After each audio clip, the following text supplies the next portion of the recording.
রবিবার দিন আমরা চলে গিয়েছিলাম আরো একটা পাম্পকিন প্যাচ দেখতে।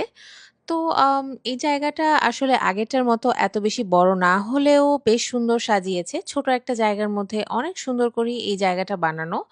তো আর আমরা আসলে এই জিনিসগুলো এখন অ্যাটেন্ড করি শুধুমাত্র আরহামের জন্য যাতে ও একটু এনজয় করতে পারে।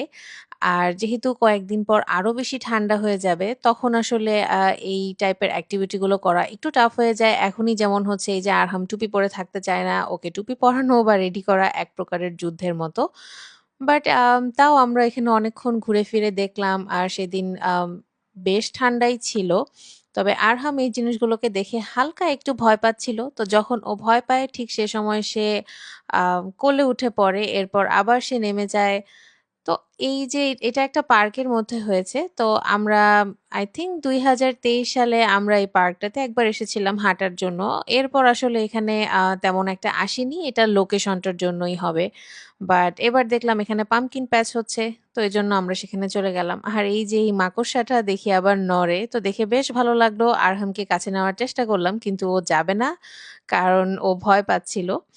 তারপর এই যে এখানে ও এখানে যাচ্ছে এগুলো কিছু ফেক স্মোকের মতো বানানো। তো যেটা আরহাম বেশ পছন্দ করছিল। ও বারবার আমাকে সেখানে টেনে নিয়ে যাচ্ছে যাতে আমি ওর সাথে যাই। আর এই যে এখানে ওরা বাদুড় ঝুলিয়ে রেখেছে, তারপরে মাশরুম আরো অনেক কিছুই ছিল। আর এই মিষ্টি কুমড়োগুলো আমার কাছে বেশ কিউট লেগেছে। দেন আমরা এখানে দাঁড়িয়ে কিছুক্ষণ কিছু ছবি তুললাম। তারপর আসলে আরহামের সাথে এখন ওভাবে ছবি তোলা যায় না। কারণ ও সারাক্ষণই প্রচুর ছোটাছুটি করে। তো ওর আমাদের কাছে কোনো স্থির ছবি নেই। তো এই যে ও এখানে এটাকে আসল ভেবে এখানে বসে ও এটার ভাব নিচ্ছিল।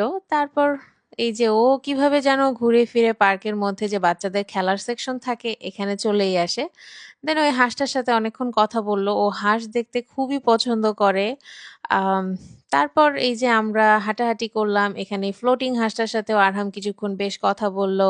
দেন আস্তে, আস্তে আমরা বাসার দিকে চলে গেলাম।